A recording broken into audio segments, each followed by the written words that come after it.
कहते हैं कि ब्रह्मांड की उत्पत्ति ब्रह्मा जी के जन्म के साथ शुरू होती है और जब उनकी आयु समाप्त होती है तब यह ब्रह्मांड भी समाप्त हो जाता है। जहां ब्रह्मा जी रहते हैं उसे सत्यलोक कहा जाता है। जहां भगवान विष्णु और लक्ष्मी जी का निवास है उसे बैकुंठ कहते हैं, जहां पहुंचना ही मोक्ष कहलाता है। जहां देवराज इंद्र के साथ सभी देवता निवास करते हैं उसे स्वर्गलोक कहा जाता है, जहां इंसान मृत्यु के बाद ही जा सकता है। सभी लोग इसी अंतरिक्ष में मौजूद हैं, लेकिन उन्हें देखा नहीं जा सकता, या ये भी कह सकते हैं कि सभी लोग पृथ्वी से इतनी ज्यादा दूरी पर हैं कि वहां तक पहुंचना किसी इंसान के लिए संभव ही नहीं है। ये सभी लोग अलग अलग आयामों पर भी आधारित हैं। पृथ्वी से इन सभी लोगों की दूरी का जो अंदाजा लगाया गया है उसके मुताबिक अगर आज की टेक्नोलॉजी से हम बैकुंठ तक पहुंचने की कोशिश करेंगे तो 14 लाख से भी अधिक सालों का समय लग जाएगा। यानी आज की टेक्नोलॉजी से हम इन लोगों तक पहुंच ही नहीं सकते। आइए इसे थोड़ा विस्तार से जानते हैं। नमस्कार दोस्तों, आप सभी का स्वागत है डिवाइन कृष्णा यूट्यूब चैनल पर। वीडियो में आगे बढ़ने से पहले चैनल को सब्सक्राइब कर ले। मित्रों, हम सब ने लोगों के बारे में अवश्य सुना होगा, पर लोग कितने होते हैं और उनकी विशेषता क्या है इसके बारे में कम ही सुनने को मिलता है। हमारे हिंदू धर्म ग्रंथों में इसका उल्लेख किया गया है। विष्णु पुराण में लोगों के बारे में विस्तार पूर्वक बताया गया है, जिसके अनुसार लोगों की संख्या 14 है। इनमें 7 लोगों को ऊर्ध्वलोक व 7 को अधोलोक कहा गया है, जिसके बारे में हम विस्तार से दूसरे वीडियो में जानेंगे। इस वीडियो में हम वैकुंठ धाम पृथ्वी लोक से कितना दूर है वह जानेंगे। पृथ्वी से ध्रुवलोक तक की दूरी। विष्णु पुराण के अनुसार सप्तर्षियों से 100,000 योजन ऊपर ध्रुवमंडल स्थित है। भगवान विष्णु ने ही अपने परम भक्त ध्रुव के नाम पर ध्रुवलोक का नामकरण किया है। पृथ्वी के हर स्थान से यह तारा उत्तर दिशा में ही नजर आता है। पृथ्वी की ध्रुव तारे से दूरी लगभग 433 प्रकाश वर्ष बताई जाती है। यानी यदि हम प्रकाश की गति से भी ध्रुव तारे तक पहुंचने का प्रयास करेंगे तो भी 433 वर्ष लग जाएंगे। ध्रुवलोक से महरलोक तक की दूरी। ध्रुवलोक से 1 करोड़ योजन की दूरी पर महरलोक है, जो स्वर्गलोक का ही एक भाग है।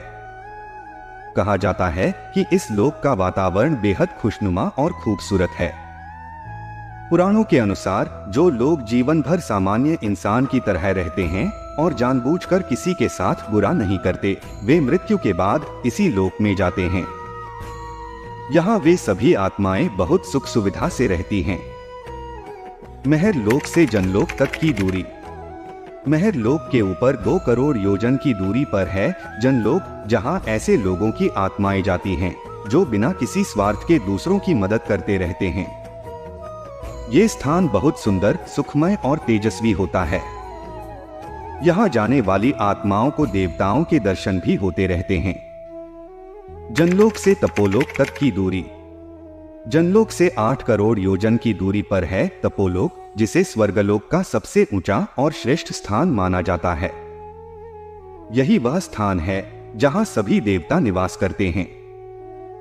यहाँ जाने वाली आत्माएं देवताओं के केवल दर्शन ही नहीं बल्कि उनसे बात भी कर सकती हैं। लेकिन यहाँ जाने के लिए बेहद कठिन परीक्षा से गुजरना पड़ता है। जो लोग पूरे जीवन भर अपने स्वार्थ का पूरी तरह त्याग करके केवल दूसरों के बारे में ही सोचते हैं और दूसरों की ही मदद करते हैं, सदा साफ और पवित्र मन के होते हैं, साथ ही हमेशा भगवान की सच्ची भक्ति में भी लगे रहते हैं, उन्हीं लोगों की आत्माएं इस लोक में जा सकती हैं। तपोलोक से सत्यलोक तक की दूरी।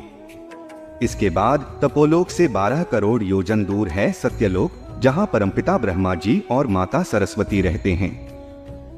कहते हैं कि यहाँ आत्माएं नहीं जाती, और अगर जाती भी हैं तो केवल उन्हीं लोगों की आत्माएं जा सकती हैं जो कई जन्मों से पुण्यकर्म करते चले आ रहे हों। जो स्वर्गलोक पहुंचकर भी अपने सत्कर्मों और भगवान की भक्ति और पवित्र मन को नहीं छोड़ते, केवल उन्हें ही यहाँ जाने का सौभाग्य मिलता है। सत्यलोक तक के सभी लोक हमारे इसी ब्रह्मांड में मौजूद हैं। सत्यलोक से बैकुंठ तक की दूरी। सत्यलोक से 2,62,00,000 योजन को दूर है बैकुंठ लोक, जहां निवास करते हैं भगवान विष्णु और माता लक्ष्मी। बैकुंठ तक जाने को ही मोक्ष कहा जाता है।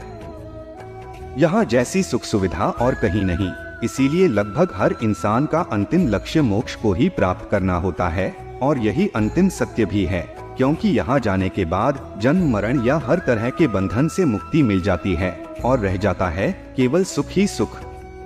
हालांकि पुराणों के अनुसार बैकुंठ से भी ऊपर है गोलोक, जो वैकुंठ से 50 करोड़ योजन की दूरी पर है, जहां भगवान श्री कृष्ण और राधा जी निवास करते हैं, जो कि भगवान विष्णु और माता लक्ष्मी जी के ही स्वरूप हैं। पृथ्वी से बैकुंठ तक की दूरी। अब अगर सभी दूरियों को मिला लिया जाए और 1 योजन यानी 12 किलोमीटर माने जाते हैं, तो पृथ्वी से बैकुंठ तक की दूरी हुई लगभग 4, 10, 40, 0, 0, 0, 0, 0, 0, 0, 0, 0, 0 है, जो 4 पदम 10 मील 40 खरब किलोमीटर से भी बहुत ज्यादा है। फिलहाल आज हम अंतरिक्ष में 39,000 किलोमीटर प्रति घंटे की रफ्तार से सफर कर सकते हैं। अगर हम इससे कई गुना ज्यादा स्पीड से भी बैकुंठ तक की यात्रा पर निकलेंगे, तो भी हमें 14 लाख से भी अधिक सालों का समय लग जाएगा। यानी आज की टेक्नोलॉजी के हिसाब से तो हम बैकुंठ तक पहुंच ही नहीं सकते, और आगे भी कोई ऐसी टेक्नोलॉजी विकसित